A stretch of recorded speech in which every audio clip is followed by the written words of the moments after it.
Den Anfang finden, vom Zögern zum Starten. Ob bei der Bachelorarbeit, der Masterarbeit oder sogar bei der Dissertation, der Start ist oft die größte Hürde. Vielleicht sitzt du gerade vor einem leeren Dokument, deine Gedanken kreisen, aber es geht einfach nicht los. Also schaust du mal hier oder dort vorbei, suchst nach Abwechslung und Aufmunterung. Keine Sorge, das geht vielen so. 5 konkrete Tipps gebe ich dir jetzt, die dir helfen sollen, das Zögern zu überwinden und endlich anzufangen. Lass uns gemeinsam den ersten Schritt machen. Tipp 1. Setze dir kleine, erreichbare Ziele. Jeder Schritt zählt. Dieser Tipp ist einfach, aber unglaublich wirkungsvoll. Kleine, erreichbare Ziele.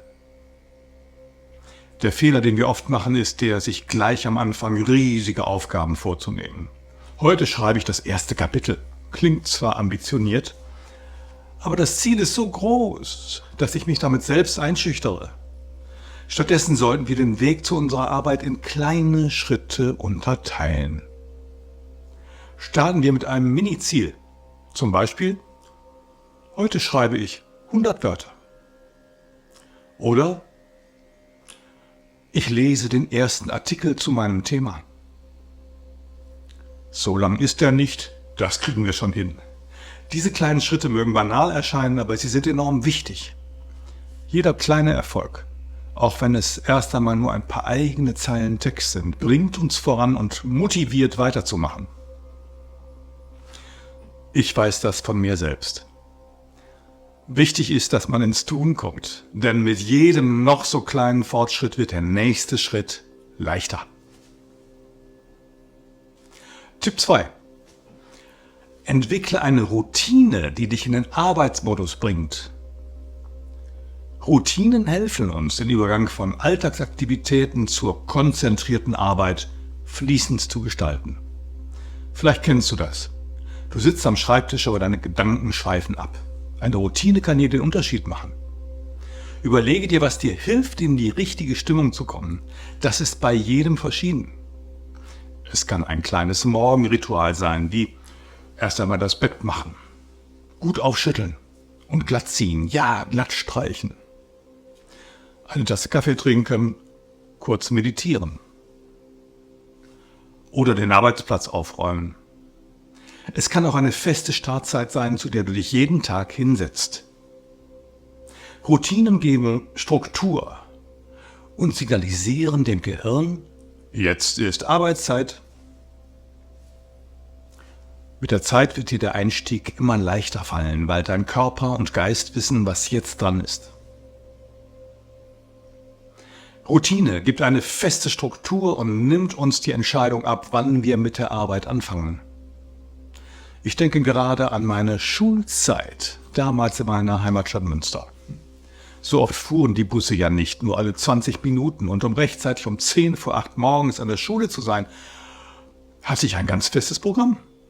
Vom Wachwerden übers Frühstücken und Stulle schmieren bis zum Sprint zur Bushaltestelle. Mit meiner eigenen festen Routine hatte ich eine kleine Konstante in meinem Alltag, die mir geholfen hat, ohne langes Überlegen zu starten. Tipp 3. Nutze Mindmaps, um deine Gedanken zu ordnen und Ideen zu entwickeln. Du hast bestimmt schon von Mindmaps gehört oder sogar damit gearbeitet. Diese visuellen Notizen, bei denen man seine Ideen rund um ein zentrales Thema aufschreibt und verschieben kann, sie helfen, einen Überblick zu bekommen und die Gedanken zu strukturieren. Vor allem, wenn du noch am Anfang stehst und deine Ideen chaotisch und unstrukturiert erscheinen, kann eine Mindmap Wunder wirken. Setze dich einfach mit einem Blatt Papier oder so einem digitalen Tool hin und notiere alle Ideen, die dir zu deinem Thema einfallen. Es geht dabei nicht um richtig oder falsch. Es geht darum, die Gedanken aus dem Kopf zu bekommen. Du wirst sehen, dass sich plötzlich Zusammenhänge ergeben, die dir vorher gar nicht bewusst waren. Mindmaps sind eine großartige Methode, um den kreativen Prozess anzustoßen. Sie bringen irgendwie eine Ordnung in das Chaos und machen den nächsten Schritt klarer. Und ganz wichtig, du kommst in die Aktion. Die ersten Wörter sind schon mal geschrieben und das ist oft der schwerste Teil. Tipp 4. Verabschiede dich vom Perfektionismus. Ein erster Entwurf muss nicht perfekt sein. Viele von uns trauen sich nicht, den ersten Satz zu schreiben, weil sie Angst haben, dass es nicht gut genug ist. Der erste Entwurf muss aber gar nicht perfekt sein. Er ist es nämlich nie. Er ist nur ein Anfang, ein Rohdiamant, den du später schleifen wirst. Denke daran, Schreiben ist ein Prozess. Du darfst Fehler machen, Sätze umstellen und Absätze streichen. Es geht erst einmal darum, etwas auf Papier zu bringen oder auf den Bildschirm. Die Bearbeitung kommt später. Indem du dir erlaubst, unvollkommen zu beginnen, nimmst du dir selbst den Druck und machst den Start viel leichter. Sieh den ersten Entwurf als eine Art Gespräch mit dir selbst. Er ist nicht für die Veröffentlichung bestimmt, sondern nur für dich. Das kann dir helfen, lockerer zu bleiben und einfach mal drauf loszuschreiben. Und das Wichtigste, du wirst merken, dass es leichter wird, sobald die ersten Worte fließen. Tipp 5. Beginne mit dem, was dir am leichtesten fällt, um in den Flow zu kommen. Es gibt immer diese Aufgaben, die uns mehr liegen als andere. Nutze das zu deinem Vorteil. Wenn du dich mit einem Thema oder Gedanken besonders wohlfühlst, fang damit an. Es gibt keine Regel, dass man immer von vorne anfangen muss. Vielleicht schreibst du zuerst den Teil, der dir am meisten Spaß macht.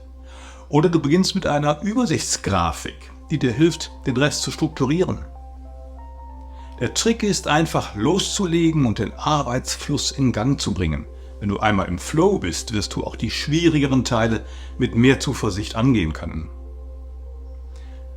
Jeder hat diese Aufgaben, bei denen man richtig in Fahrt kommt. Und genau das solltest du ausnutzen, um den Einstieg zu erleichtern.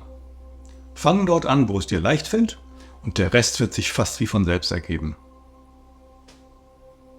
Soweit meine 5 Tipps, wie du den Anfang finden kannst, ohne dich dabei zu verzetteln. Denke daran, jeder Schritt zählt. Und Perfektion ist am Anfang nicht das Ziel. Wichtig ist, dass du ins Tun kommst. Du wirst sehen, dass der Start oft das Schwerste ist, aber mit jedem kleinen Schritt wird es leichter. Ich hoffe, diese Tipps helfen dir, mit mehr Schwung und Zuversicht loszulegen. Wenn dir das Video gefallen hat, lass gerne einen Daumen nach oben da und abonniere den Kanal, um keine weiteren Tipps zu verpassen. Und schau dich einfach auch nochmal hier um. Denn in diesem Kanal stecken viele wichtige Infos, hilfreiche Tipps und gute Ideen.